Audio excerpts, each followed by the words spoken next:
एक बड़ा powerful reminder है कि जिसे हम बुढ़ापा कहते हैं वो शायद लाइफ के सबसे गोल्डन ईयर्स हैं। जीने की असली उम्र तो 60 है, बुढ़ापे में ही असली ठाठ है। जीने की असली उम्र तो 60 है, बुढ़ापे में ही असली ठाठ है। न बचपन का होमवर्क, न बचपन का होमवर्क, न जवानी का संघर्ष, न 40 की परेशानियां, बेफिक्र दिन और सुहानी रात है। जीने की असली उम्र तो 60 है, बुढ़ापे में ही असली ठाठ है। न स्कूल की जल्दी, न स्कूल की जल्दी, न ऑफिस की किटकिट, न बस की लाइन, न ट्रैफिक का झमेला।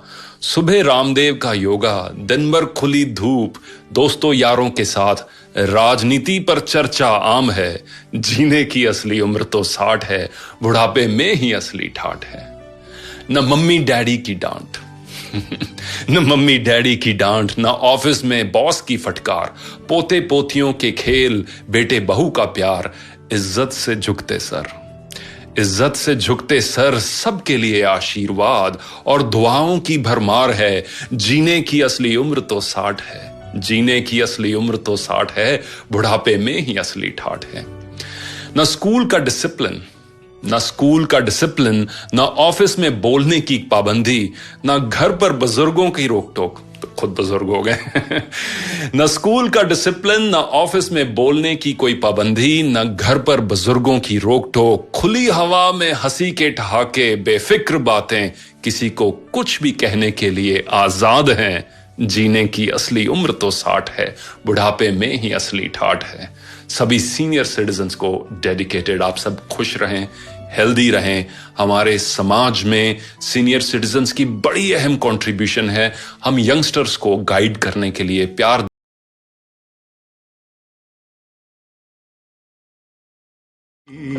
बीते हुए लम्हों की कसक साथ तो होगी, ख्वाबों ही में हो चाहे मुलाकात तो होगी।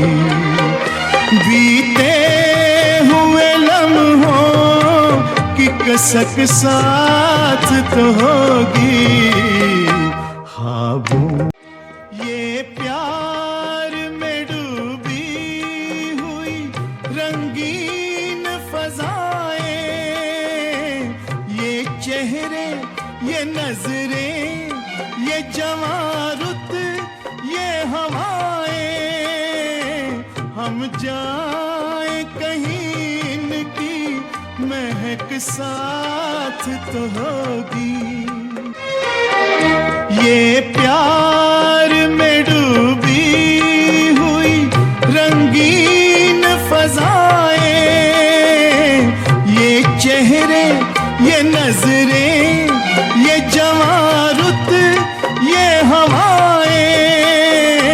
हम जाए कहीं इनकी महक साथ तो होगी।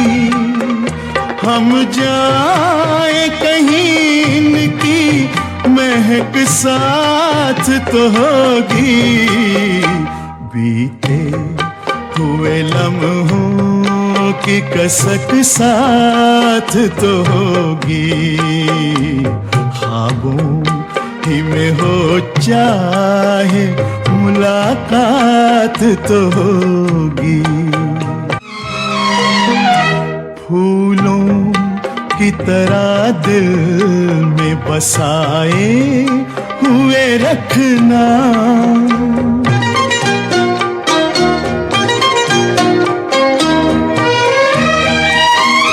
फूलों की तरह दिल में बसाए हुए रखना।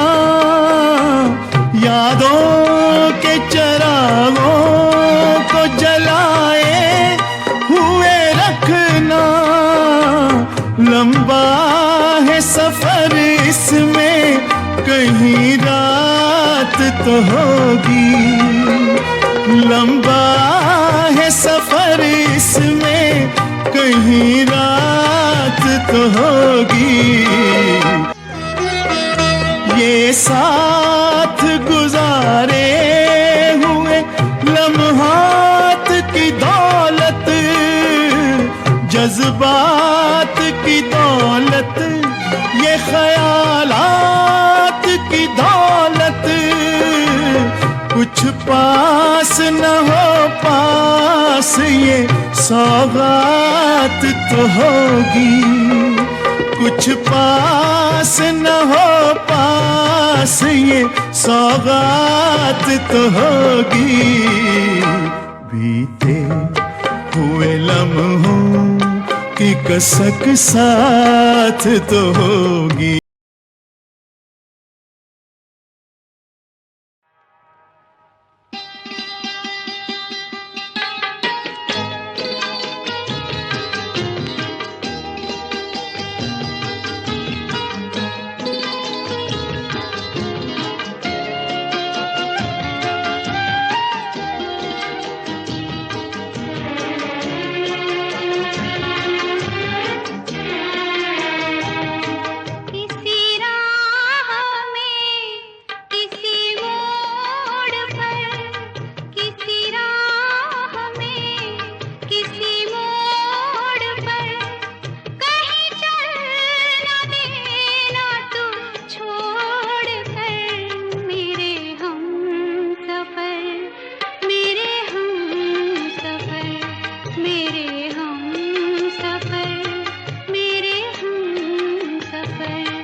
किसी हाल में किसी बात पर कहीं चल न देना तू छोड़ कर मेरे हम सफर, मेरे हम सफर, मेरे हम सफर, मेरे हम सफर।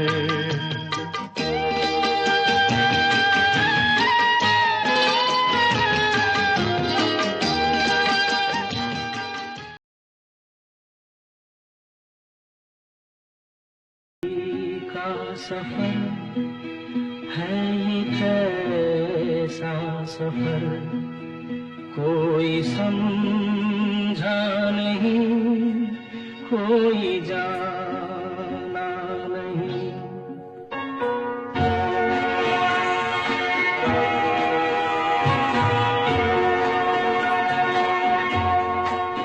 जिंदगी का सफर कैसा सफर, कोई समझा नहीं, कोई जाना नहीं। है ये कैसी डगर, चलते हैं सब मगर कोई समझा नहीं, कोई जाना नहीं।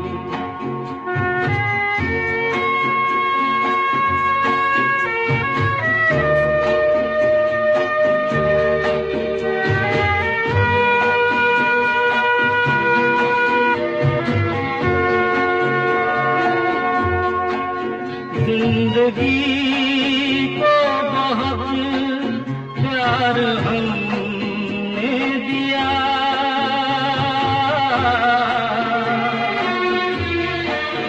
मौत से भी मोहब्बत निभाएंगे हम। रोते ज़माने में आए मगर हंसते हंसते ज़माने से जाएंगे हम।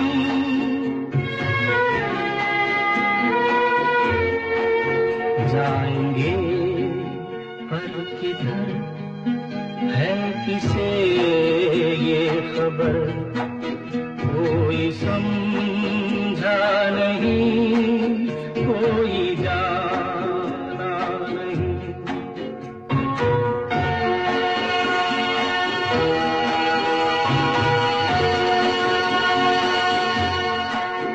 ऐसे जीवन भी हैं जो जिए ही नहीं,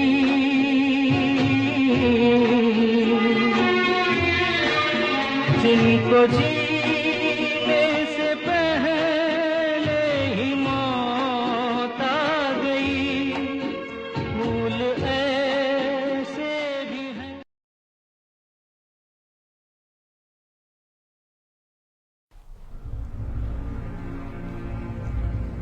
डॉक्टर साहब क्या हुआ इनको?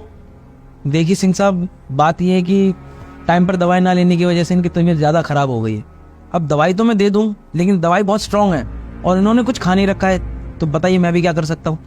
सुन रही हैं आप डॉक्टर साहब क्या कह रहे हैं? खाना क्यों नहीं खाती हैं आप? अच्छा खाना छोड़िए, दवाई क्यों नहीं लेती है टाइम से? कितनी बार आपको बोला है कि दवाई टाइम से लिया कीजिए, दवाई टाइम से लिया कीजिए, लेकिन नहीं, आपको तो मजा आता है हमको परेशान करने में। क्या कहना चाह रही है? ढंग से बोलिए, कुछ समझ नहीं आ रही मेरे को। अरे हर्षिता तुम ही समझो क्या बोल रही है वो। मुझे कैसे पता होगा? तुम्हारी माँ है ना, जब तुम्हें ही नहीं समझ में आ रही इनकी बात तो मुझे कैसे आ जाएगी? माय गॉड, आपको हमको परेशान करने में मजा आता है ना? क्या लगता है आपको पैसे पेड़ पर उग रहे हैं? लाखों रुपए का खर्चा हो रहा है आपके इलाज पर। डॉक्टर साहब बैठे हैं, मैं बैठा हूं, अपनी मीटिंग बीच में छोड़ के आया हूं, किस लिए? अरे डॉक्टर साहब आप ही समझिए क्या बोलने की कोशिश करिए, मुझे तो कुछ समझ ही नहीं आ रहा। बस इनको हमको परेशान करने में मजा आता है। सिंह साहब आप बाहर जाइए, मैं आता हूँ।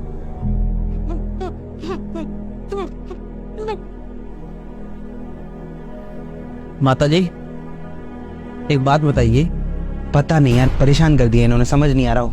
तुम्हारा तो फिर भी ठीक है, तुम तो ऑफिस चले जाते हो, पीछे से झेलना तो मुझे पड़ता है ना।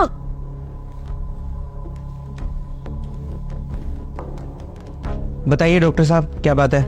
देखिए सिंह साहब, आपकी माताजी का बचना बहुत मुश्किल है। कैसी बात कर रहे हैं डॉक्टर साहब? ऐसा तो कुछ हुआ भी नहीं है। बात दरअसल ये है कि उनके इलाज के लिए जो चीज चाहिए उसका मिलना बहुत मुश्किल है। आप मुझे बताइए क्या चाहिए, कौन सा ऑर्गन चाहिए, कौन सा ब्लड ग्रुप चाहिए, क्या चाहिए? आप बस मुझे बताइए, कितने पैसे लगेंगे वो बताइए आप मुझे, मैं कहीं से भी लाके दूंगा। मुझे मालूम है सिंह साहब कि ये सब चीजें तो आप ले आएंगे, पर उन्हें जो चाहिए वो कहीं बाहर नहीं मिलती, आप लोगों के पास ही है। डॉक्टर साहब आप पहले बुझाना बंद कीजिए, सीधे सीधे बताइए ना कि इन्हें हुआ क्या है। मैं ये कहना चाहता हूँ कि आप लोग इतने बड़े हो गए हैं कि अपनी माँ को भी डांट देते हैं। देखा मैंने अभी किस तरह से बर्ताव करते हैं आप अपनी माताजी के साथ। इन बूढ़े माँ बाप को ना हम लोगों का ये बड़ा घर, बड़ी गाड़ियां, ये पैसे, ये सब नहीं चाहिए। आप उनको डांट कर बोलते हैं कि खाना खा लो। अरे सिंह साहब एक बार उनसे प्यार से बात करके तो देखिए। अगर आप उन्हें प्यार से कहेंगे ना कि जहर खा लो, तो वो माँ अपने बच्चे की खुशी के लिए वो भी खाने को तैयार हो जाएगी। सिंह साहब आजकल की जनरेशन ना बहुत एडवांस हो गई है। वो बच्चा जो पैसे का रौब दिखा रहा है, वो ये क्यों भूल जाता है कि उसे इतना कमाने लायक बनाया किसने? अरे इन बूढ़े माँ बाप ने अपनी सारी जिंदगी लगा दी आप लोगों को पढ़ाने में, इतना बड़ा बनाने में, और अब आप लोग उन्हें पैसे का रौब दिखाते हैं। और आप क्या कह रहे थे सिंह साहब कि उनकी बातें आपको समझ नहीं आ रही थी, वो बेचारी बीमारी के कारण तुतला रही थी तो आप बहुत गुस्सा कर रहे थे। शायद भूल गए सिंह साहब कि जब आप छोटे थे ना और अपनी तोतली जुबान से जो भी कुछ मांगते थे, जो भी कुछ बोलते थे, वो माँ सबसे पहले समझती थी। उसे ये पता होता था कि मेरे बच्चे को कब भूख लगी है, कब उसे दर्द हुआ है, कब वो बीमार है। अरे सिंह साहब बच्चे ये बात कैसे भूल जाते हैं कि जब आप छोटे थे ना, जब बिस्तर गीला कर देते थे तो वो माँ खुद गीले में सोकर तुम्हें सूखे में सुलाती थी। उन्हें कुछ नहीं चाहिए, बस आप लोग पूरे दिन में अगर 10 मिनट में उनके साथ बैठ के हंसेंगे, बात करेंगे, उनके दुख दर्द की सुनेंगे तो वो ठीक हो जाएंगे सिंह साहब। और ये परेशानी सिर्फ इन माँ बाप की नहीं, हर उस माँ बाप की है जिनके बच्चे उन्हें समय नहीं देते। ये बूढ़े माँ बाप सिर्फ प्यार, इज्जत और समय मांगते हैं सिंह साहब, आपसे पैसा नहीं मांगते। खैर मैं तो डॉक्टर हूं, मेरा काम है दवाई देना। ये कुछ दवाइयां लिखी हैं मैंने, आप इन्हें टाइम पर खिला देना। मैं चलता हूं। और हाँ सिंह साहब, ये दवाइयां सिर्फ पानी के साथ ही मत देना, दवाइयों के साथ थोड़ा प्यार, इज्जत और अपना कुछ समय अपनी माँ को जरूर देना।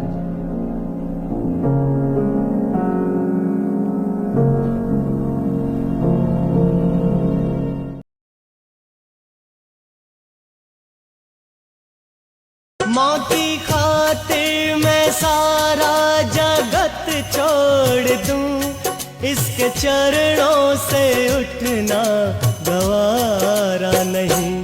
माँ अगर मेरी नजरों के आगे रहे, मन के मंदिर में इसको बसाता रहूं।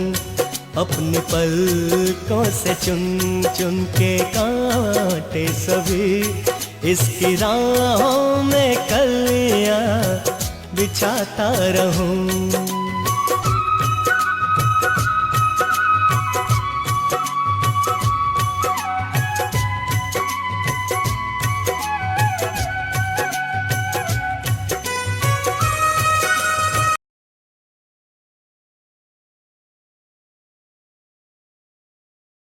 भगवान ने दुनिया बनाई थी, जीव को धरती पर भेजा था, क्या संदेश दिया?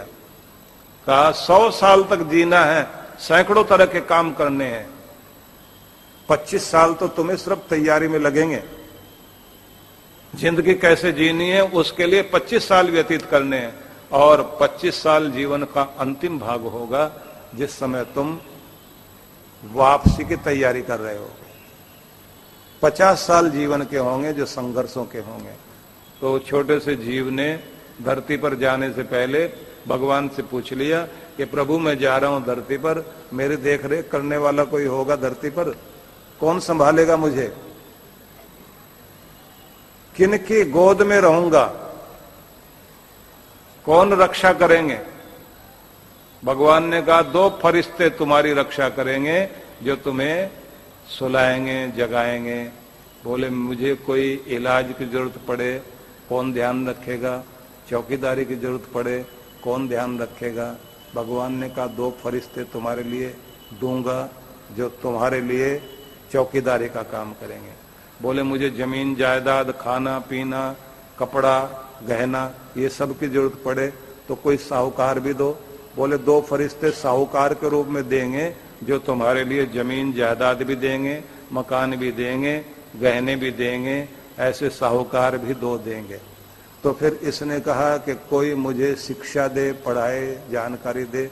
भगवान ने कहा उसके लिए भी 2 फरिश्ते देंगे जो पूरी व्यवस्था करेंगे। ये बोलता चला गया, भगवान बोलते चले गए, 2 फरिश्ते देंगे, 2 फरिश्ते देंगे। आखिर में इसने कहा कि ये सारे फरिश्ते मिलाकर 2000 हो गए। तो 2000 अगर मेरे अकेले के लिए होंगे तो दुनिया में तो भीड़ लग जाएगी। भगवान ने कहा ये 2000 नहीं, ये होंगे 2 ही।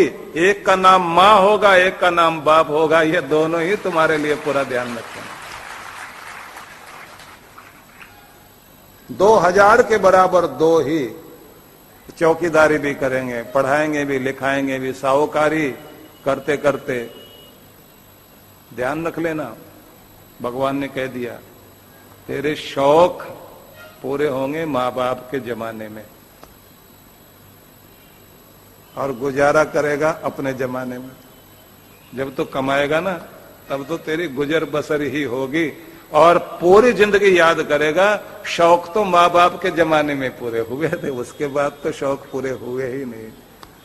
क्या हिम्मत रखते हैं माँ बाप, अपने बच्चों के सारे शौक पूरे कराते हैं। तो जब इसने कहा कि 2000 लोग चाहिए एक अकेले के लिए, भगवान ने कहा 2000 के बराबर 2 ही लोग।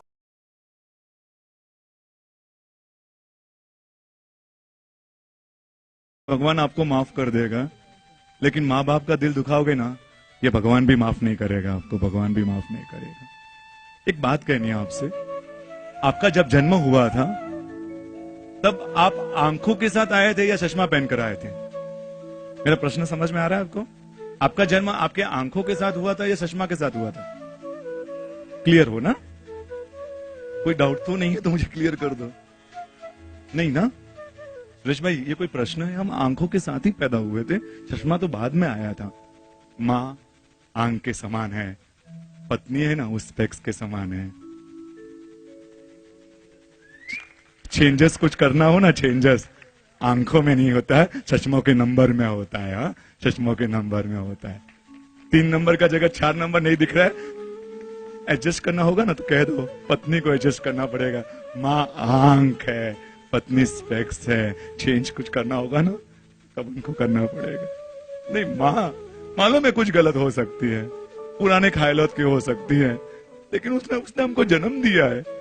9 महीने तक छोटा सा स्टोन अंदर हो जाए ना 9 महीने में, वो छोड़ो, 2 दिन भी एक स्टोन हो जाए ना, छोटा सा पत्थर अंदर हो जाए तो हम सहन नहीं कर पाते हैं।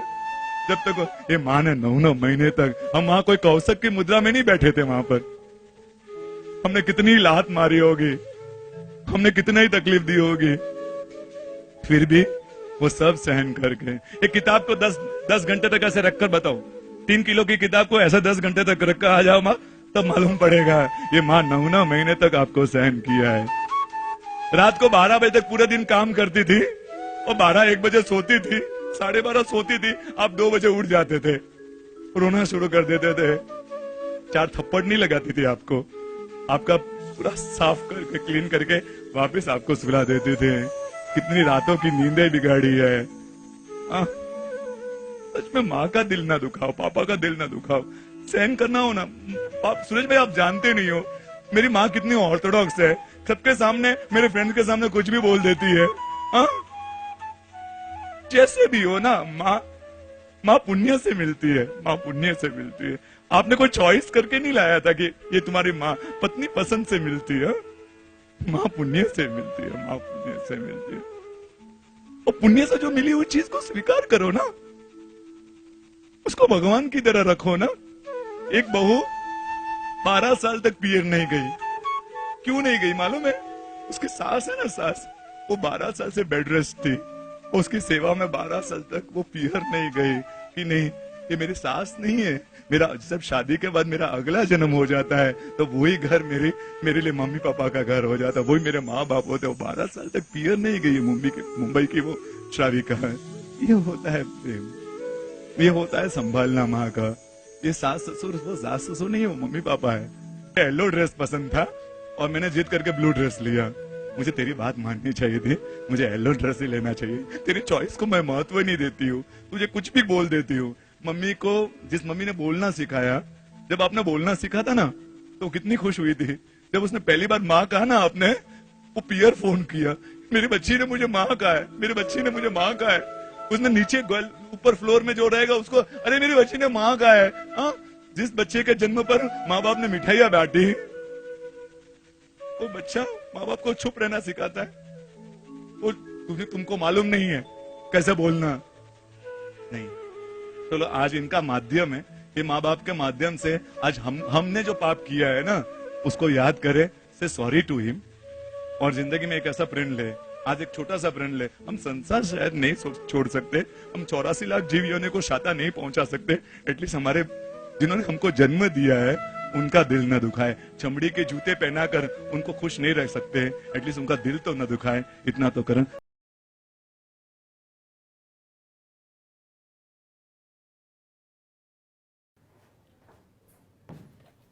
क्या हाल है? बढ़िया। तेरा खाना नहीं आया अभी तक? नहीं यार, बहुत देर से ऑर्डर किया हुआ है यार, अभी भी 10 मिनट डिलीवरी टाइम दिखा रहा है। अबे तुझे कितनी बार बोला है कोई कुक रख ले, कब तक बाहर से खाना खाता रहेगा?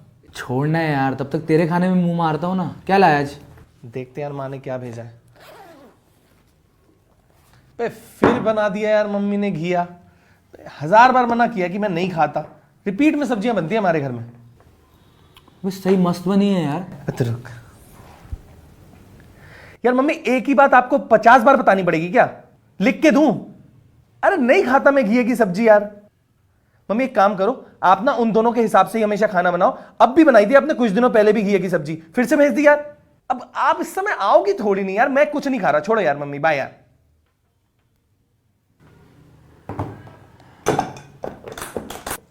कुछ ऑर्डर कर लेता हूँ, घटिया सा खाना कौन खाएगा? तेरी औकात क्या है? क्या? नहीं, तू कौन है? क्या औकात है तेरी? अबे क्या बकवास कर रहा है? मैं बकवास कर रहा हूँ? बकवास तूने की है अभी, वो भी अपनी माँ से। अबे तो कितनी बार समझाऊं यार, उनको समझ में नहीं आता। तो तू सुबह उठ के खाना बना लिया कर अपने लिए, है तेरे बस की? यार तेरी मम्मी रोज सुबह उठ के पहले तेरे लिए नाश्ता बनाती है, फिर लंच का टिफिन भी पैक करती है। तो पता है खाना बनाना कितनी मेहनत का काम है, और तूने एक ही झटके में उस खाने को घटिया बोल दिया और अपनी माँ से इतनी बदतमीजी की। अबे खाना बनाना तो छोड़, खाने में क्या बनाना है भाई एक माँ के लिए सबसे बड़ा चैलेंज होता है, क्योंकि घर में सिर्फ तू एक नवाबजादा तो है नहीं, तेरे 2 बड़े भाई भी हैं, क्योंकि जो तेरे बड़े भाई को पसंद है वो तुझे पसंद नहीं आता, जो तुझे पसंद है उसको पसंद नहीं आता। अबे तेरी माँ का ना दिमाग खराब हो जाता है ये सोचने में भी खाने में बनाना क्या है। अबे 15 दिन तक रिपीटेड सब्जियां नहीं खाता मैं, कितना मुश्किल है समझना, बताइए। ठीक है, तू रिपीटेड सब्जियां नहीं खा सकता ना 15 दिन के लिए। नहीं। तो एक काम कर, तू मुझे हफ्ते भर की ना सब्जियां गिना, 3 टाइम की होगी। चल। अबे कौन सी बड़ी बात है, आलू, भिंडी, बैंगन, दाल, तोरी, आलू गोभी। अच्छा, और हो गया? हाँ हो गया। तुझसे 4 दिन की सब्जियां तो गिना ही नहीं की, और तुझे चाहता है कि 15 दिन तेरी माँ अलग अलग सब्जियां बनाए तेरे लिए? हाँ, कौन है तू? अबे तेरे नखरे भी बड़े अलग हैं यार। कभी तेरे को सब्जी में नमक कम लगता है, कभी मसाले कम लगते हैं, कभी तेरी मम्मी ने तेरी फेवरेट चटनी नहीं बनाई होती। अबे कहाँ का नवाब है तू भाई? चाहे जितनी सर्दी हो, जितनी गर्मी हो, तेरी मम्मी तेरे लिए रोज टिफिन भेजती है लंच का, रोज। तूने सोचा है कभी? एक माँ चाहे बीमार भी हो जाए ना, अपने बच्चों के लिए खाना बनाए बिना नहीं रह पाती। तुझे पता है क्यों? क्योंकि माँ की सबसे बड़ी खुशी और सबसे बड़ी तसल्ली इसी बात में होती है कि उनके बच्चे ने खाना खा लिया। भाई तेरी मम्मी ने तो तेरे को ये तक बोल दिया कि नई डिश बना के ऑफिस देने आ जाएंगी। सोच, एक माँ के अलावा और कोई कर सकता है ये? और अगर तू अभी घर भी चला गया ना, तो तेरी माँ तुझसे नाराज ही बैठी होगी, तो बस पूरा दिन यही सोचती रहेगी कि उनके बच्चे ने खाना खाया कि नहीं खाया। भाई तू बहुत लकी इंसान है कि तेरे को तीनों टाइम का खाना अपनी माँ के हाथ का मिल जाता है। अभी मेरे जैसों की सोच जो दूसरे शहर में रहते हैं, अपनी माँ का हाथ का खाना खाने के लिए तरस जाते हैं हम लोग। और मुझे लगता नहीं तुझे बात अभी समझ आएगी, तुझे बात तब समझ आएगी जब तू दूसरे शहर में जॉब करेगा, अपनी माँ से दूर रहेगा और अपनी माँ के हाथ का खाना नहीं खा पाएगा। अबे सोशल मीडिया पे इतनी बड़ी बड़ी बातें लिखता है तू, happy Mother's Day to all the lovely mothers out there. अबे काहे का हैप्पी मदर्स डे जब तू अपनी माँ को दुख दे रहा है?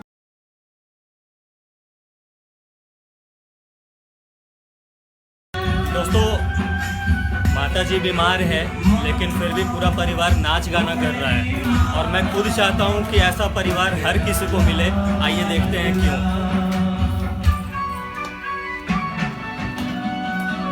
बन के तेरा साया मैं तुझको थाम लूं, तुझके अब से पहले मैं तेरा नाम लूं। यह एकमात्र वीडियो नहीं है, बल्कि समाज में रह रहे हर उस इंसान के लिए एक सबसे बड़ी सीख है जो अपने माता पिता को घर से निकाल देते हैं, बूढ़े होने पे उनको कष्ट देते हैं और किसी तरीके का कोई सेवा नहीं करते हैं।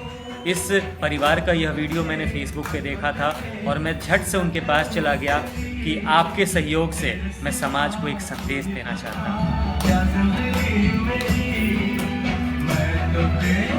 देखिए पूरा परिवार कैसे माता जी की सेवा में लगा हुआ है।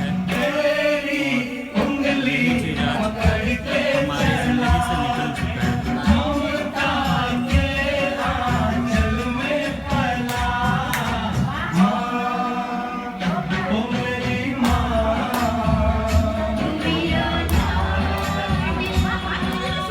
है। यह अनोखा परिवार हजारीबाग झारखंड से है और इनकी माताजी पिछले 5-6 दिनों से बीमार हैं, अब तक की कंडीशन में थी, लेकिन इन्होंने घर का माहौल इतना खुशनुमा बना दिया और माताजी को हॉस्पिटल में न एडमिट करके घर में ही डॉक्टर बुलाकर दिखलाने का फैसला किया।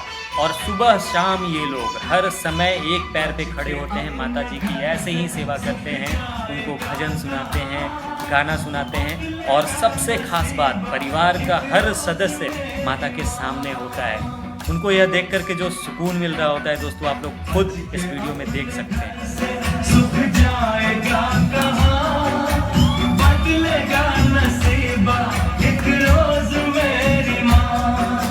तेरी खुशी मेरी खुशी, हम तेरा मेरा हम, तेरे लिए तेरी कसम लूंगा मैं 100 जन्म। तू नहीं तो दुनिया में कुछ नहीं मेरा, तेरी उंगली पकड़ के चला, ममता के आंचल में पला। हाँ, ओ मेरी माँ।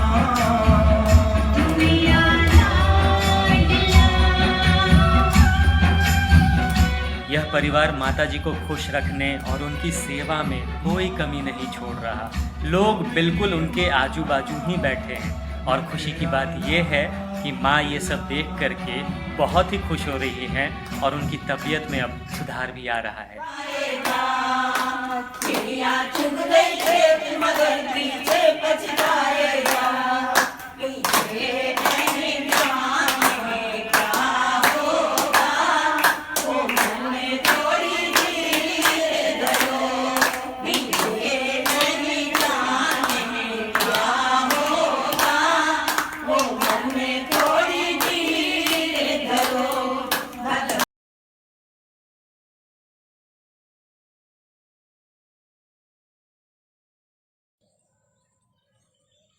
राम राम राम राम राम राम राम राम। अरे छोरा नीचे एक पानी को गिलास तो पकड़ा है। एक बात डट जाओ, ताकड़ा बाप ने तो गाल बदियो पहली पानी सुत्या सुत्या एक जगह बैठे को रह जाए। गाल दिया पानी थे।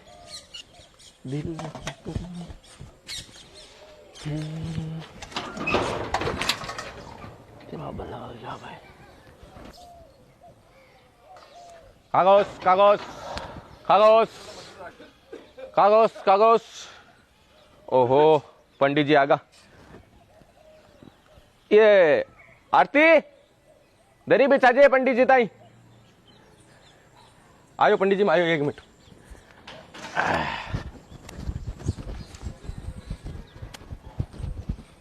ला मंदे तू जा व्यवस्था कर आजो। अरे जोरा पंख्या एक पानी को गिलास तो पकड़ा रे। अरे राम तेरा है माया है। बैठो मैं 2 मिनट में व्यवस्था करूं। आराम कर ले आराम कर ले। पहली ढोकरा और पानी पाऊं। अरे और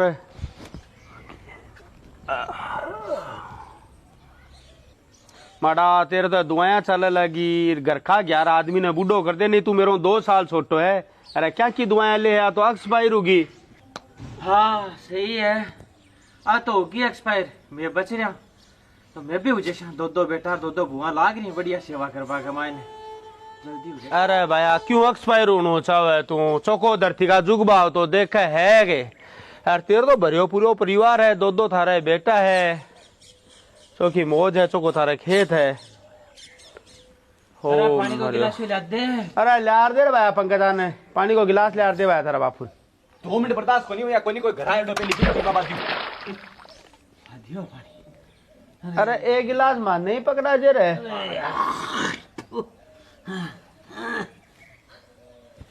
लो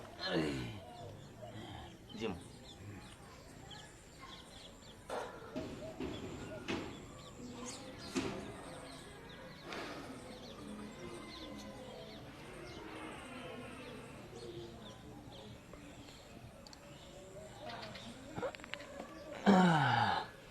क्या बात होगी महाराज जिमो थे तो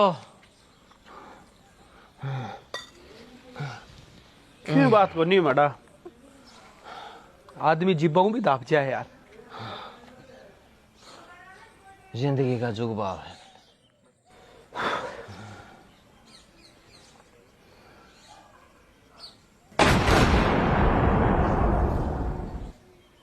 मेरा यार 2 बेटा और तेरी है की हालत क्या होगी रे। हाँ हाँ भैया हो ही तू करे बेटा 2 ही 6 महीना की पाती कर रखी 6 महीना इकन और 6 महीना बिकन अभी कन 6 महीना हुआ ही यहाँ बडोड़ा गंजाबा को टाइम हो पर वह बडोड़ा की बेन में लड़ गांव चलेगी अब भैया का हो रही हूँ ऊपर करे हाय दशा हो रही। सही बात है तो ठीक है भैया करा अरदास ऊपर लो। अरे बीनने वाली कड़क को तो कोई कबो को नहीं ऊंचा चढ़ चढ़ देखो और घर घर ओए लेको हर घर माई राड है। बीननी तो जद ब्याही जरावा है ने जद बा कड़ा सागे ले रहा है वो झुंझुनू ले है ने या मोबाइल है सारे दिन भी आप वाले मम्मी आप वाला पापा सारे दिन बात करे 4 घंटा बात कर ले भी को चौथो हिस्सों भी टाइम अगर आपका सासू सुरान दे देने तो घर में राड को नहीं है।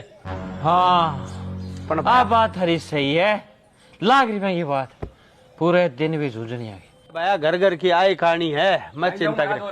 ओहो ते तो आलता पहली वाली कौन खाई। अरे भैया पहली वाली तो जद खावाना जद अब बड़ा की आत्मा भर जा मारे तो भैया कोनी निवाड़ो उतरे जे जेम लियो जिम लिया राम जी महाराज मोकलो दे था।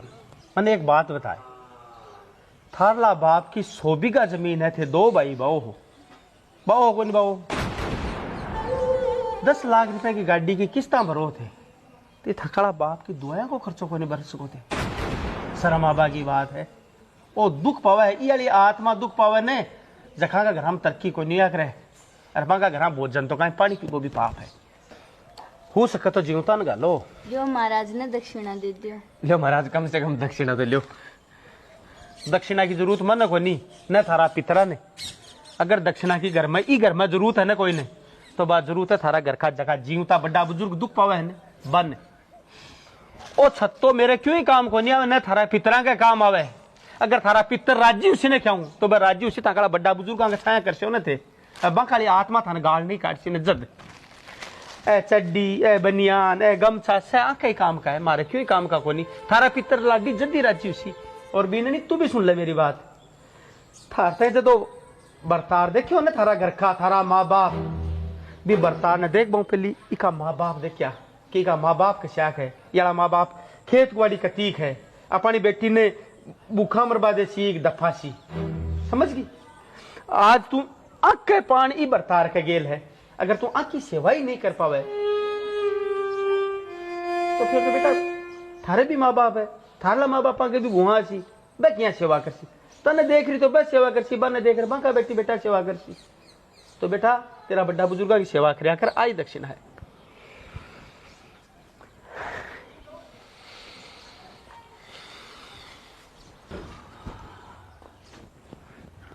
धक्का लगा एक वृद्ध को उसके ये बयान थे ऐ चलने वाले चल संभल कर हम भी कभी जवान थे हम भी कभी जवान थे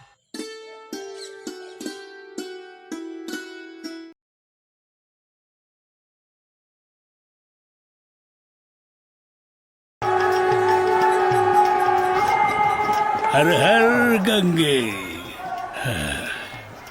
मुन्ना, हाँ क्या तू ठीक है ना? जी सब ठीक।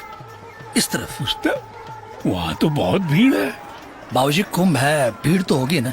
चलिए। क्या? चलिए चलिए। अच्छा अच्छा।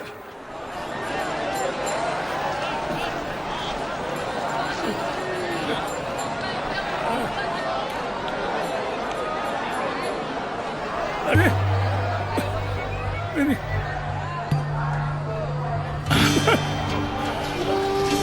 मुन्ना, मुन्ना,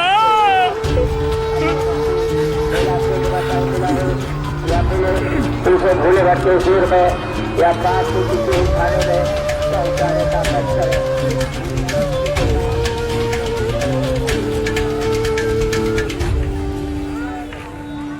अरे मुन्ना, तू यहाँ क्या कर रहा है? अच्छा अपना हाथ दे, हाथ दे अपना। हाँ देख मुन्ना, भीड़ बहुत है, तू खो जाएगा, तो इसे हम बांध लेते हैं। चल। अच्छा सुन, आइसक्रीम खाएगा? अम्मा को मत बताना। आइसक्रीम के नाम से देखो कितना पैसा। साए में जिसके तू बड़ा हुआ, उस साए को तू अब छोड़ना, छोड़ना, कभी ना छोड़ना।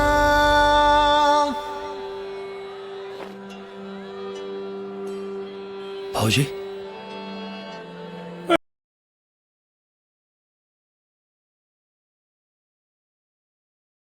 सुनो, आज हमारा नोनू ट्रेनिंग के बाद पहले दिन नौकरी ज्वाइन कर रहा है। तू बोल रही थी ना कि नोनू से मिलने जाओ तो लड्डू बनाए उसके लिए लेके जाना। लो जी, तैयार है लड्डू। Thank you. तेरे हाथ के लड्डू देख के वो कितना खुश होगा ना। हमारा नोनू कितना पढ़ाई में होशियार है, पहले ही चांस में सीधा RS ऑफिसर सेलेक्ट हो गया। और मैं उससे मिलूंगा, वो कितना खुश होगा कि मेरे पापा इस दुनिया के सबसे बड़े आदमी हैं जिन्होंने इतनी मेहनत करके मुझे पढ़ाया है। ठीक है, मैं चलता हूँ।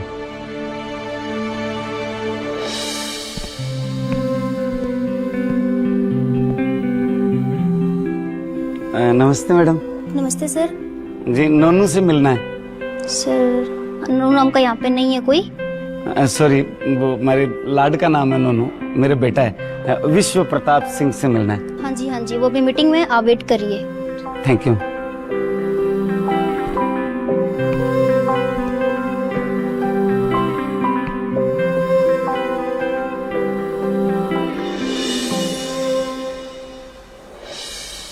सर आ गए, आप मिल लीजिए। हाँ जी, अच्छी आ रहा हूँ जी।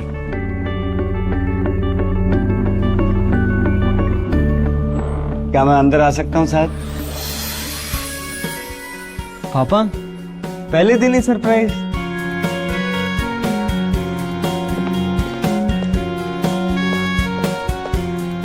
कैसे हो पापा? मम्मी कैसी है? हमारी मम्मी ठीक है बेटा, तुम्हारे लिए लड्डू भेजे हैं। अरे वाह, क्या बात है। पापा खुशी का मौका है और आप रो रहे हो। बेटा वो फिल्मों में डायलॉग मारते हैं ना कि ये खुशी के आंसू है। आ जाइए। अरे पिताजी वहां कहाँ बैठ रहे हो? आपकी कुर्सी ये है। बेटा ये कोई फैक्ट्री की कुर्सी नहीं है कि आप अपने फादर को गिफ्ट में दे दो। ये सीट संविधान ने तुम्हें दी है। इसके लिए न जाने तुम्हें कितने एग्जाम देने पड़े, इंटरव्यू देना पड़ा, तब जाके ये सीट मिली है। और एक सवाल है मेरा कि अब तुम RS ऑफिसर बनकर बहुत बड़े आदमी बन गए, लेकिन तुम्हारी नजर में बड़ा आदमी कौन है? पापा सबसे बड़ा आदमी तो मैं हूं। मैंने इतनी मेहनत करके RS ऑफिसर बना, मुझसे बड़ा कौन होगा? और मैं उससे मिलूंगा, वो कितना खुश होगा कि मेरे पापा इस दुनिया के सबसे बड़े आदमी हैं, जिन्होंने इतनी मेहनत करके मुझे पढ़ाया है। ठीक है बेटा, भगवान तुम्हें और बड़ा आदमी बनाए। वो लड्डू भेजे हैं तेरी मम्मी ने, जरूर जरूर खा लेना। पर पापा आप कहाँ जा रहे हो? बेटा अब आप बहुत बड़े आदमी बन गए हो, तुम्हारे पास काम बहुत है, मैं तुम्हें डिस्टर्ब नहीं करना चाहता।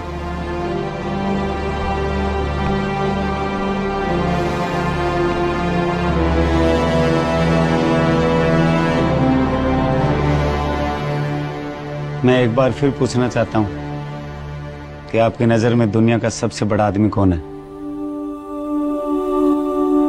सबसे बड़े आदमी आप हो पापा।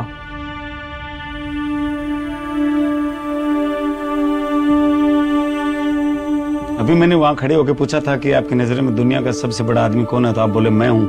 मैंने मेहनत की है, RS ऑफिसर बना हूं, और अब 2 कदम में चल के आया हूं और पूछ रहा हूं कि दुनिया का सबसे बड़ा आदमी आपकी नजर में कौन है, तो आप कह रहे हो पापा आप हो।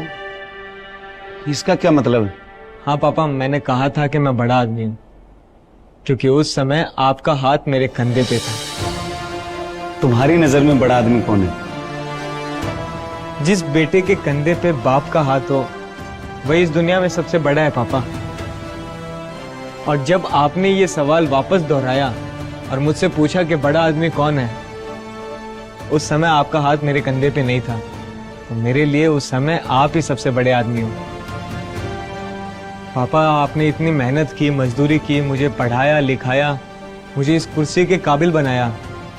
मेरी नजर में तो आप ही सबसे बड़े आदमी हो।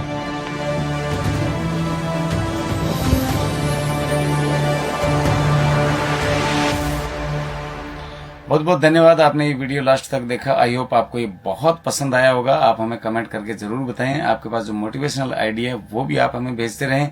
और आपका अगेन थैंक यू कि आप हमारे हर वीडियो को इतना प्यार देते हैं, शेयर करते हैं, सब लोगों तक पहुंचाते हैं। अपने ये हिंदुस्तान को जागरूक करने का अभियान यूं ही मिलकर चलाते रहेंगे। शेयर करते रहिए, देखते रहिए ख्याली कॉमेडियन फेसबुक पेज पर। जय हिंद, जय श्री राम।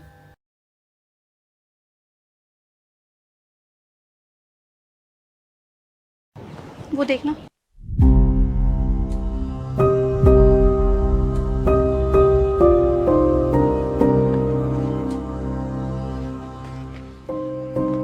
अंकल ये साफ कर देंगे जरा? हाँ बेटा।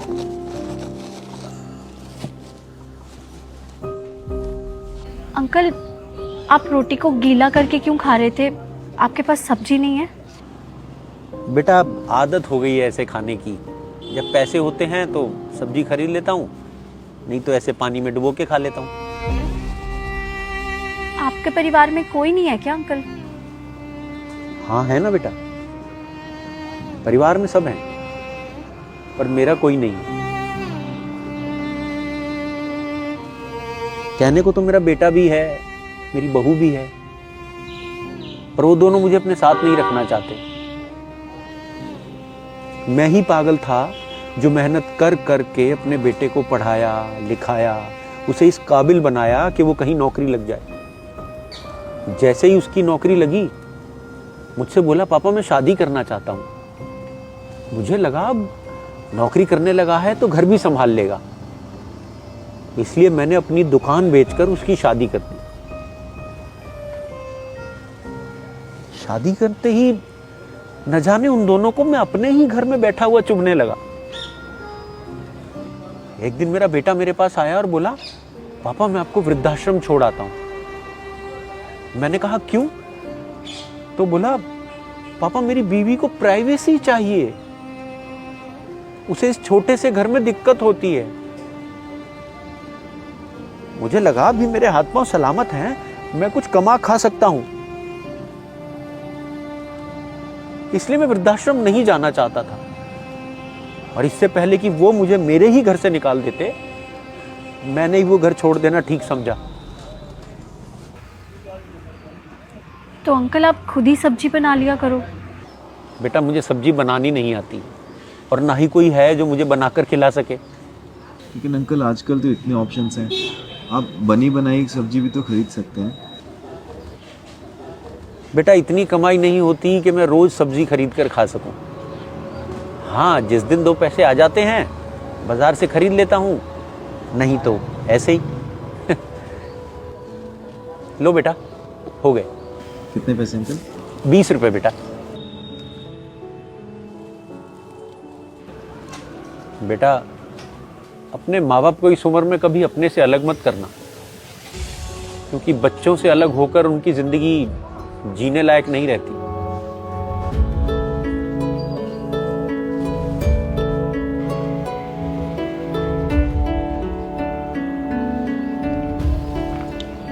क्या सोच रहे हो आप?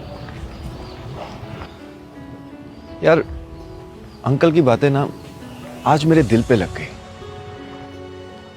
मैंने अभी अभी रियलाइज किया कि मैं खुद खाने को लेकर कितना नखरा करता था, नाटक करता रहता था हर वक्त कि आज खाने में नमक कम है, घिया क्यों बनाया, आज खाने के साथ सैलेड क्यों नहीं काटा। और अंकल का देखो, पानी के साथ खा रहे हैं खाना।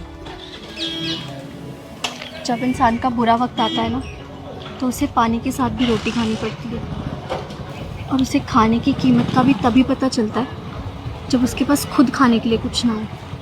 चल आज मैं तुमसे एक प्रॉमिस करता हूँ कि आज के बाद मैं खाने की बेकदरी नहीं करूँगा। जो मिलेगा जैसा मिलेगा भगवान का शुक्रिया अदा करके खा लूँगा बस। ठीक है, चलिए। ये लो अंकल आपकी सब्जी। पर मैंने तो कोई सब्जी नहीं मंगाई। वो कल आपकी दुकान पे शादीशुदा लड़का लड़की नहीं आए थे, वो कह के गए हैं कि अब से आपको रोज सब्जी देनी है।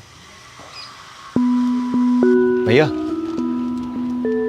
वो अंकल है ना, आप उन्हें रोज सब्जी दिया करो। ये आप महीने के पैसे रख लो। ठीक है भैया जी। वो कह रहे थे कि आपकी सब्जी के पैसे वो हर महीने दे दिया करेंगे।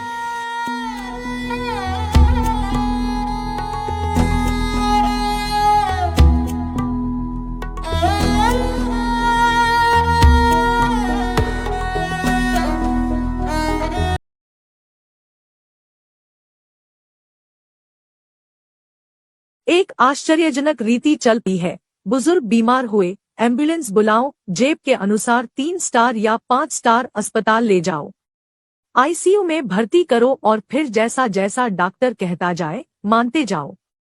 और फिर अस्पताल के हर डॉक्टर कर्मचारी के सामने आप कहते हैं कि पैसे की चिंता मत करिए, बस इनको ठीक कर दीजिए। वास्तव में ऐसा कहकर आप उनके हाथों में उन्हें बुजुर्ग के शरीर का लाइसेंस दे देते हैं, और डॉक्टर एवं अस्पताल कर्मचारी लगे हाथ आपके मेडिकल ज्ञान को भी परख लेते हैं, और फिर आपके भावनात्मक रुख को देखते हुए उनका खेल आरंभ होता है। कई तरह की जांचें होने लगती हैं, फिर रोज रोज नई नई दवाइयां दी जाती है, रोग के नए नए नाम बताए जाते हैं, और आप सोचते हैं कि बहुत अच्छा इलाज हो रहा है। 80 साल के बुजुर्ग के निर्बल हाथों में सुइयां घुसी रहती हैं, बेचारे करवट तक नहीं ले पाते। आईसीयू में मरीज के पास कोई रुक नहीं सकता या बार बार मिल नहीं सकते। इसका लाभ लेते हुए वे 70-80 वर्षीय बुजुर्ग के शरीर को भिन्न भिन्न प्रकार की नई नई दवाइयों के परीक्षण की प्रयोगशाला बना देते हैं। आप ये सब क्या कर रहे हैं एक शरीर के साथ? शरीर, आत्मा, मृत्युलोक, परलोक की अवधारणा बताने वाले हिंदू धर्म की मान्यता है कि ज्ञात मृत्यु सदा सुखद परिस्थिति में होने या लाने का प्रयत्न करना चाहिए। इसलिए वर्तमान में ग्रामीण क्षेत्र में बुजुर्ग अंतिम अवस्था में घर में होते हैं, और जिन लोगों को वो अंतिम समय में देखना चाहते हैं, अपना वंश, अपना परिवार, आत्मीय जन, परिचित आदि सब आसपास रहते हैं। बुजुर्ग की यदि कुछ इच्छा है खाने की तो तुरंत उनको दिया जाता है, भले ही वो एक कौर से अधिक नहीं खा पाए। लेकिन मन की इच्छा पूरी होना आवश्यक है, आत्मा के शरीर छोड़ने से पहले। यदि मन की अंतिम अवस्था शांत और तृप्त होगी तो अदृश्य परलोक में भी शांति रहेगी, बेचैनी नहीं। अस्पताल के आईसीयू में क्या ये संभव है? अस्पताल में कष्टदायक सुइयां घुसे शरीर से क्या आत्मा प्रसन्न होकर निकलेगी? क्या अस्पताल के आईसीयू में बुजुर्ग की हर इच्छा पूरी होती है? रोज नई नई दवाइयों का प्रयोग, कष्टदायक यांत्रिक उपचार, दिन भर दिखते अपरिचित चेहरों के बीच बुजुर्ग के शरीर को बचाइए। बुजुर्ग को देवलोक गमन का शरीर मानकर सेवा करिए। धार्मिक ग्रंथों का पाठ, वाचन या यंत्रों के माध्यम से सुनाइए। सभी स्वजनों का स्पर्श द्वारा आत्मिक शांति प्रदान कीजिए। एक एक चम्मच गंगाजल पान कराएं, भगवत दर्शन कराएं आदि आदि। अच्छे डॉक्टर, नर्स को घर में रखिए। घर में सभी सुविधाओं सहित उपचार करने का प्रयत्न कीजिए। इस लेख का आशय पैसे बचाना नहीं, बुजुर्गों को सद्गति प्रदान करना है। यही प्रार्थना है।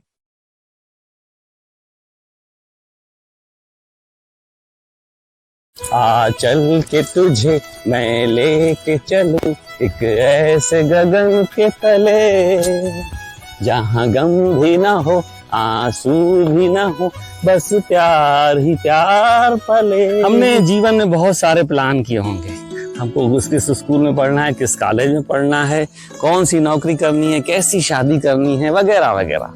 लेकिन कभी आपने प्लान किया है कि हमारा बुढ़ापा कैसे कटेगा? मैंने किया है। मेरी उम्र 51 साल है, लेकिन मेरी कल्पनाएं हैं कि मैं 60 साल के बाद कैसे जीऊंगा। मैं महेश ऐलानी, सतना मध्य प्रदेश से, और हमने अपने शहर से लगे हुए एक गांव में 6 एकड़ जमीन में एक जगह बनाई है, सृजन रिटायरमेंट होम। यह एक फार्म हाउस जैसी जगह है जहां पे लोग आके एंजॉय कर सकते हैं, लेकिन सिर्फ senior citizen. Very much. It's full of nature. I get up in the morning and I look at the nature. I spend my time with the nature. That is the most important thing. And the remaining, I have a very good benefactor in the name of Mahesh, and he gives me all the satisfaction of everything. मैं बहुत खुश हूँ इधर। वातावरण तो बहुत अच्छा है और प्रदूषण रहित है, और यहाँ बहुत अच्छा लगता है। आब हवा यहाँ की बहुत अच्छी लगती है। बरसात होती है तब तो बहुत ही मजा आ जाता है। ताई जी नमस्ते। ये हमारा किचन है प्रसादम। ताई जी महाराष्ट्रियन हैं और आप सिंधी हैं। सिंधी और महाराष्ट्रियन व्यंजनों का संगम होता है। पंजाबी और सब लोग आनंद लेके खाते हैं। आज क्या बनाया? आज ढोकला। ये तो गुजराती बना दिया आपने।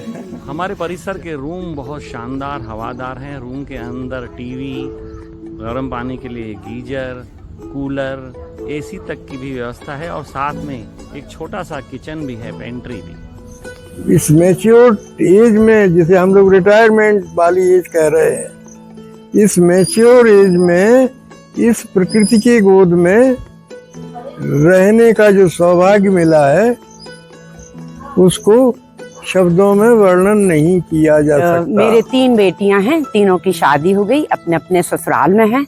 तो अब हम लोगों की इतनी उम्र हो गई है, तो अब हमने कुछ निश्चय किया और हमारे पति श्रीमान डॉक्टर ओपी शर्मा यहाँ पर स्थायी रूप से आ गए हैं, और यहाँ हमें सुबह से शाम तक पूरी देखभाल होती है। सब तरह की सुविधाएं हैं। होम में गौशाला है, सब्जियां अपनी खुद की लगती हैं, अन्न होता है। इंदौर से आया हूँ और मैं श्री रामचंद्र मिशन का अभ्यासी भी हूँ। यहाँ की व्यवस्था मेरे को बहुत अच्छी लगी है, और नियमित ध्यान, योगासन वगैरह ये अच्छे से हो जाते हैं। खाने पीने की भी अच्छी व्यवस्था है, टाइम से भोजन हो जाता है, और क्या चाहिए। ये सतना से ही आए हैं और घर परिवार है, बच्चे हैं, सब खुश हैं। लेकिन गर्मी में घर में बैठे बैठे बोर हुए, तो उनका मन हुआ कुछ मूड चेंज किया जाए। तो यहाँ आके 10-15 दिन अपना समय व्यतीत करते हैं, अपने हम उम्र दोस्तों के साथ एंजॉय करके। खाना बहुत अच्छा मिलता है, प्रकृति की गोद में बैठे हैं, बस मजा आता है। और हर तरफ से हमारा ख्याल होता है। बढ़िया माहौल है, वातावरण बढ़िया है, बुजुर्ग लोग, साथी लोग जो यहाँ रह रहे हैं उनके साथ फुल एंजॉय। यह कोई वृद्ध आश्रम नहीं है, यह एक रिटायरमेंट होम है जहाँ पे पॉजिटिव ऊर्जा रहेगी, सकारात्मक सोच वाले लोग आएंगे। बहुत एंजॉय किया मैंने, बहुत ही ज्यादा एंजॉय किया। मैं तो कहती हूँ सभी को यहाँ आना चाहिए, टेंशन फ्री लाइफ है यहाँ पर। मेरी बेटी ग्रेजुएशन करने के बाद में यूएस आगे फर्दर स्टडीज के लिए 6 महीने रहने के बाद अब मेरा इरादा है कि मैं आजीवन यहाँ रहूंगी। बिटिया वहीं पे ही सेटल हो जाएगी और मैं यहाँ पे सेटल हो अहमदाबाद का रहने जाऊंगी। वाला मुरली करमानी, मेरी उम्र है 62। मैंने यहाँ काम भी ढूंढ लिया है और रिटायरमेंट लाइफ भी जी रहा हूँ। सुबह 9:30 बजे जाता हूँ, 6 बजे यहाँ वापस आ जाता हूँ और किचन में भी कुछ छोटा मोटा काम होता है, मैं भी सबको खिलाता हूँ और मुझे भी आनंद आता है, सबको भी आनंद आता है। खाओ पियो मजा करो।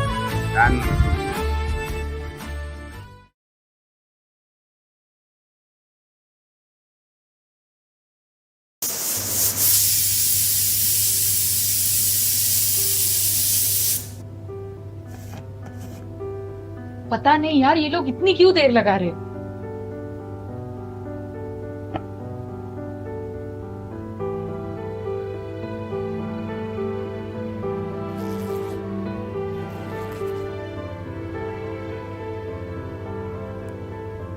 सुनो, हाँ।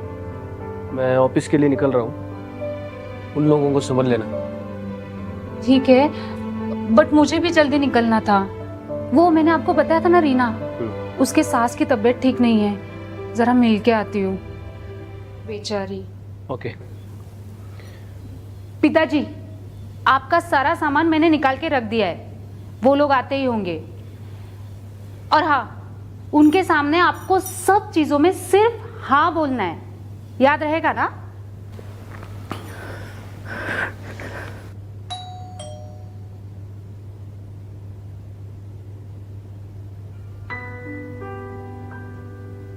आप?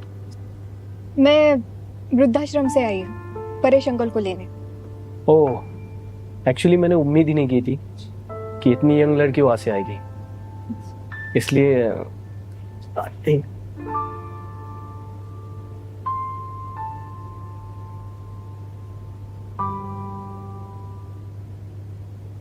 नमस्ते अंकल।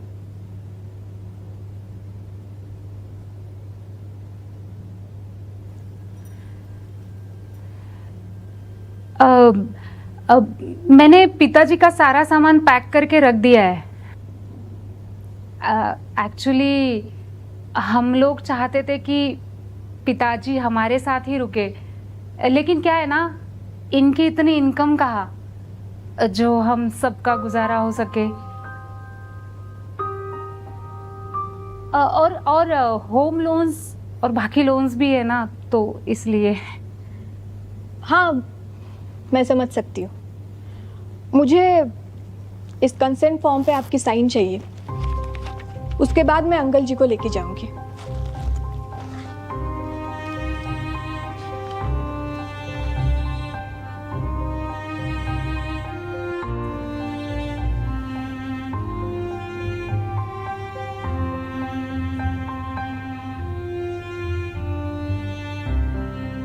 चलो मैं निकलता हूँ, वैसे भी मुझे मीटिंग के लिए देर हो रही है।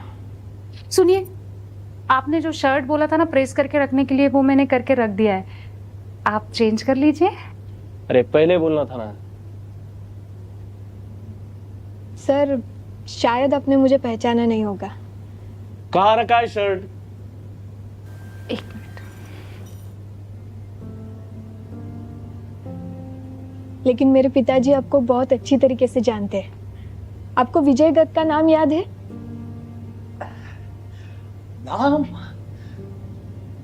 नाम सुना हुआ लग रहा है, लेकिन ठीक से याद नहीं आ रहा। सर, ये वही शख्स है जिनकी बेटी की पढ़ाई के लिए आपने बहुत मदद की थी, और वही बेटी आज आपके सामने बैठी है। शायद आप अपनी कानपुर की पोस्टिंग भूल गए हो, याद कीजिए। हाँ, अब याद आ रहा है। बहुत साल हो चुके हैं और शायद तुम इसी तरह मेरे सामने आओगी, ये उम्मीद नहीं थी ना, इसलिए ठीक से सोचा नहीं था। लेकिन बेटी तुम तो ठीक से पढ़ाई कर रही थी, फिर ये वृद्धाश्रम में कैसे? सर, पढ़ाई के बाद मैंने कॉर्पोरेट जॉब किया 3 साल तक। फिर उसके बाद मुझे पता चला कि शायद मेरे पिताजी को मेरी ज़रूरत है, और उनके जैसे कई शख्स हैं जिनको किसी की ज़रूरत है।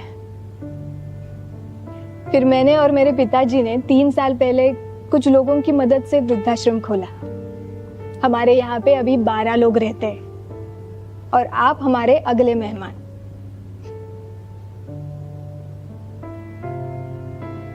सर, अब बिल्कुल चिंता मत कीजिए,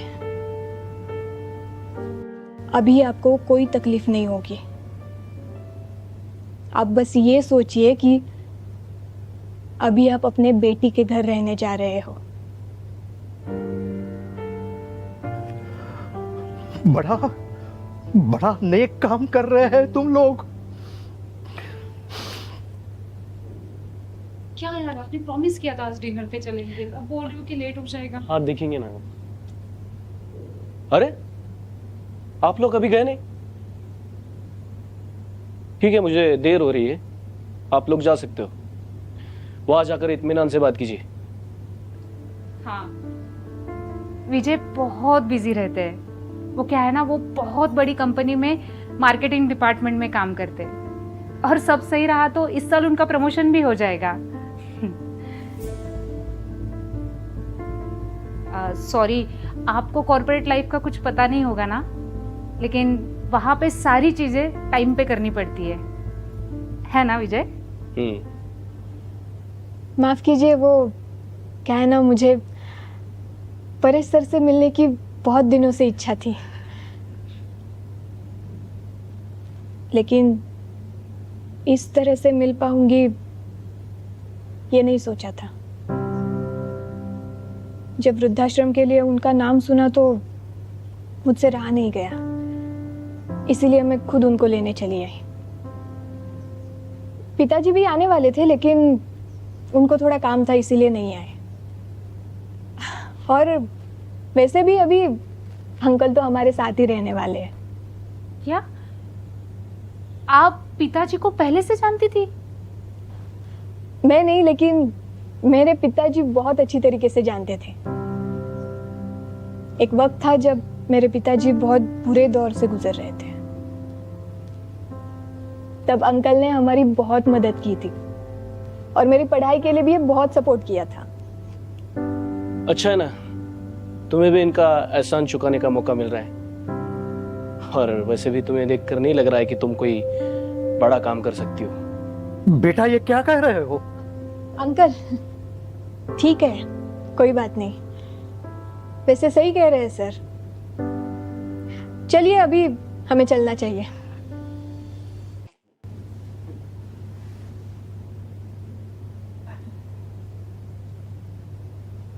वैसे सर, आपने कुछ कहा ही है तो मैं एक चीज़ क्लियर कर देती हूँ। मैंने MBA इन मार्केटिंग किया है।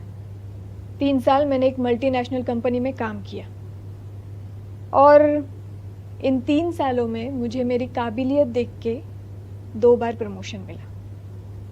और अगर मैं अपना जॉब कंटिन्यू करती ना, तो शायद मैं आज आपकी बॉस होती, लेकिन मुझे ज़िंदगी में कुछ बेहतरीन करना था, और इसीलिए भगवान ने मुझे मौका दिया बूढ़े बेसहारा लोगों की मदद करने का। चलिए अंकल।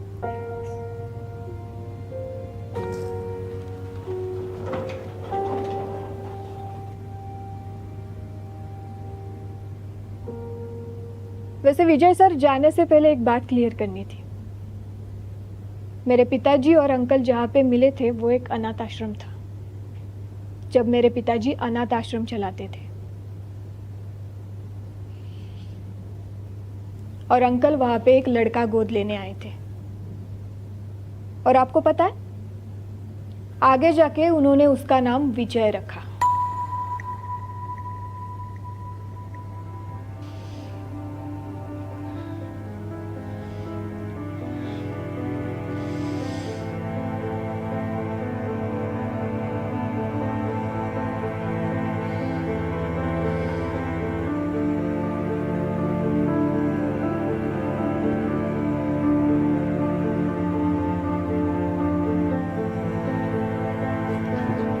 विजय, विजय संभालो।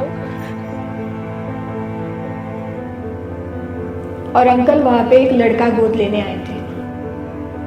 आगे जाके उन्होंने उसका नाम विजय रखा।